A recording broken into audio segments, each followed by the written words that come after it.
লক্ষ্মীপুরের চন্দ্রগঞ্জে পুলিশের বিশেষ অভিযানে দেশীয় অস্ত্র ও কার্তুজ সহ ৩ জনকে আটক করা হয়েছে। শুক্রবার রাতে চন্দ্রগঞ্জ থানাধীন মান্দারি বাজার এলাকায় এই অভিযান পরিচালনা করা হয়। পুলিশ জানায়, গোপন সংবাদের ভিত্তিতে চন্দ্রগঞ্জ থানার অফিসার ইনচার্জের নেতৃত্বে একদল পুলিশ সদস্য অভিযান চালায়। এ সময় মান্দারি বাজার ব্রিজ সংলগ্ন মাছ বাজারের সামনে পাকা সড়কে একটি সিএনজি অটোরিকশা থামিয়ে তল্লাশি করা হয়।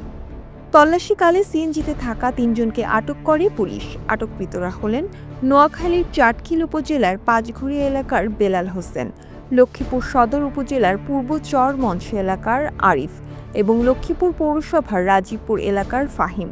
পুলিশের তল্লাশিতে তাদের কাছ থেকে একটি একনলা দেশীয় এলজি বন্দুক এবং ৫ রাউন্ড কার্তুজ উদ্ধার করা হয়।